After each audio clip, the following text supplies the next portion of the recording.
I used to be a hell guy. Like I used to preach hell with all dedication because I really believed in it. And actually, the belief in hell was one of the main reasons I became a missionary, because I thought if hell is real, then I need to save people from hell. So I looked for like one of the most unreached places to go there to save people from hell.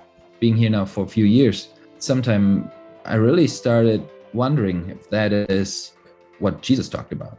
So very often we have glasses that we read the Bible with, and we read something into a text that really is not there. If we, well, at least how the readers, the early readers, would have understood the text. So the more I'm studying those verses, the less I think that there will be eternal punishment. But if we look at the whole story of the Bible, it's really God redeeming what we messed up. That is the big message of the Bible, that God's love is greater than we think it is, and that He is into redeeming this fallen world. And I think, like for me, those verses that Christ is greater than Adam really speaks into that His love will not fail. He will redeem every one of His children. The message even Jesus preached was not salvation from hell. His message was the kingdom. And that is what we as His followers live for, to bring His kingdom here in this world. What I want to see, what I live for, is God's kingdom being here, changing the culture, changing people, healing families, transforming lives. I think that is what it's about.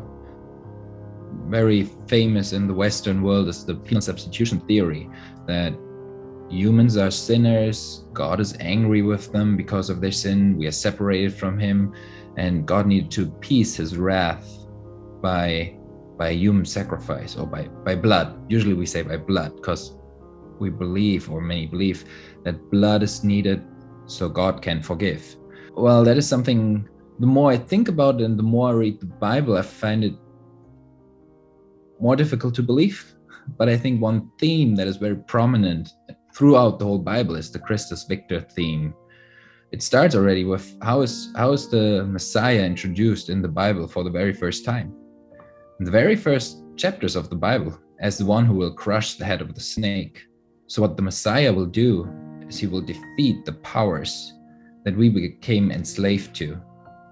And I think that is as well how Jesus understood His own death, because He talked about that He will give His life as a ransom.